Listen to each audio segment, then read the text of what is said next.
எல்லாருக்கும் வணக்கங்க. இப்போ வந்து ஒரு குழந்தை பற்றி நியூஸு தான் வந்திருக்கு. அது என்னங்கிறத பார்க்கலாம். அவங்க வீடியோக்குள்ளே போகலாம். என்னென்னா, ஒரு 3 வயசு குழந்தைய வந்து 1 மாதத்துக்கு மேலாக வந்து தாம்பரம் சானிட்டோரியம் ரயில்வே ஸ்டேஷன் அந்த இடத்துக்கிட்ட வந்து ரிட்ரீவ் பண்ணியிருக்காங்க. வெட்னஸ்டே அன்னைக்கு வந்து அது ஃபேமிலியோடு அந்த குழந்தைய வந்து ரீயூனைட் பண்ணி விட்ருக்காங்க. என்னென்னா, இவங்க வந்து எஃபர்ட்ஸ் எடுத்ததுக்கு சைல்டு வெல்ஃபேர் கமிட்டிக்கு வந்து கம்பத்தில் வந்து தேங்க்ஸ் சொல்லியிருக்காங்க. பிரகாசம் டிஸ்ட்ரிக்ட், ஆந்திர பிரதேஷ். அது டீட்டெயில்டு இன்வெஸ்டிகேஷனு வந்து ரயில்வே போலீஸ்னாலேயோ ரயில்வே ப்ரொடெக்ஷன் ஃபோர்ஸ்னாலேயோ வந்து பண்ண முடியல. அது செவரல் கொஸ்டின்ஸ் வந்து அன்ஆன்சர்டாக இருக்குது அப்படிங்கிறத வந்து சொல்லியிருக்காங்க.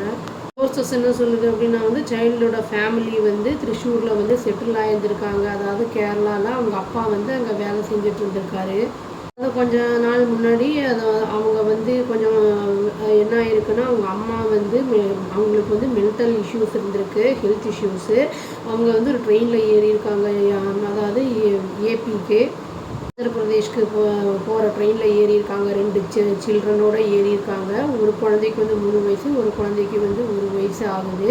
அதில் வந்து சடனாக என்ன பண்ணியிருக்காங்கன்னா, அவங்க வந்து திடீர்னு வந்து அவங்க மிட்வேல வந்து இறங்கணும்னு ட்ரை பண்ணியிருக்காங்க. அவங்க வந்து பெரிய பையனை வந்து டீபோர்ட் பண்ணிட்டாங்க. பட் வந்து அவங்களும் அவங்களுடைய சின்ன 2வது குழந்தை 1 வயசு குழந்தையும் கீழே இறங்குறதுக்குள்ளே ட்ரெயின் வந்து மூவ் ஆக ஆரம்பிச்சிட்டு தான். அவங்க வந்து அடுத்த பேசஞ்சர்கிட்ட வந்து கம்யூனிகேட் பண்ண முடியாதனால பேசஞ்சர்ஸ்கிட்ட அவங்க யாரும் வந்து ட்ரெயினை ஸ்டாப் பண்ணவே இல்லை. அட்லீஸ்ட் வந்து ஏதாவது வந்து சொல்லியிருந்தாங்க அப்படின்னா செயினை பிடிச்சி இழுத்து ஸ்டாப் பண்ணியிருப்பாங்க. அந்த டைம்லேயே வந்து அந்த குழந்தையும் வந்து கூடவே இது பண்ணியிருக்கலாம்.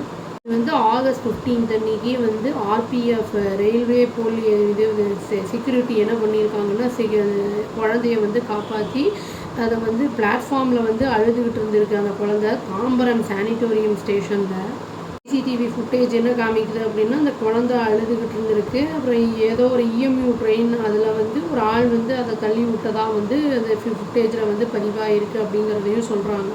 அப்புறம் அந்த குழந்தைய வந்து ஆர்ஃபனேஜ் டி நகரில் வந்து அனுப்பப்பட்டிருந்திருக்கு. அது என்ஜிஓ வந்து என்ன பண்ணியிருக்காங்கன்னா, இந்த விஷயம் தெரிய வந்த உடனே வந்து சைல்டோட ஃபோட்டோ வந்து எல்லா இடத்துலையும் வந்து சர்க்குலேட் பண்ணியிருக்காங்க. அந்த டிஸ்ட்ரிக்ட் சைல்டு ப்ரொடெக்ஷன் ஆஃபீஸர் வந்து அந்த கம்பம் அங்கே இருக்கிறவங்க இந்த விஷ்ணு வந்தனா அப்படிங்கிறவங்க அதாவது செக் பண்ணியிருக்காங்க. லோக்கல் போலீஸோட ட்ரேஸ் பண்ணியும் ஃபேமிலியோடைய அந்த பாயோட ஃபேமிலியும் ட்ரேஸ் பண்ணிட்டாங்க. அப்புறம் வந்து அந்த பையனை வந்து என்ன பண்ணியிருக்காங்கன்னா ரீயூனைட் பண்ணி வச்சுருக்காங்க அந்த வெட்னஸ்டே அன்னைக்கு.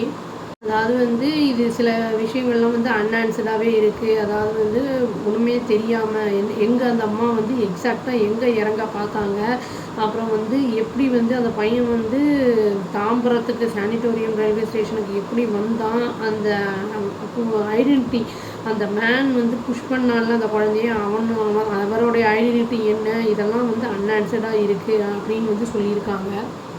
நார்மலாகவே நம்ம வந்து நார்மலாக இருக்கிறவங்களே வந்து குழந்தைங்களெல்லாம் கூட்டிகிட்டு போகும்போது கேர்ஃபுல்லாக இருக்கணும். ஏன்னா நம்ம கொஞ்சம் அப்படி இப்படின்னு இருந்தோம்னா குழந்தைங்க வந்து தவறி ஏதாவது செய்யறதுக்கான வாய்ப்புகள் இருக்குது. இவங்களுக்கு வந்து மென்டல் ஹெல்த் இஷ்யூஸும் இருக்குது அப்படிங்கிற மாதிரி நியூஸ் வந்திருக்கு. அதனால் வந்து வீட்டுக்கு தெரியாமல் கூட்டிகிட்டு வந்தாங்களா, அவங்களுக்கு தெரிஞ்சு அவங்க அலோவ் பண்ணாங்களா, அதெல்லாம் ஒன்றுமே என்ன ஏதுன்னு தெரியல. நல்ல வேளை பிளாட்ஃபார்மில் இருந்தனால அந்த குழந்தைய வந்து பாதுகாப்பாக இது பண்ணிட்டாங்க. வேறு யாராவது கூட்டிகிட்டு போய் கூட ஏதாவது கிட்னாப் பண்ணி ரேன்சம் பண்ணி கூட கேட்கறதுக்கெல்லாம் வாய்ப்புகள் இருக்குது. அதனால் குழந்தைகளெல்லாம் வந்து ஹேண்டில் பண்ணும்போது ஜாக்கிரதையாக பண்ணணும் அப்படின்னு சொல்லி இந்த வீடியோவை நான் முடிச்சுக்கிறேங்க. அவ்வளோதான். Thank you. Please do like, share and subscribe our channel and click the all option and tap the bell icon. Thank you.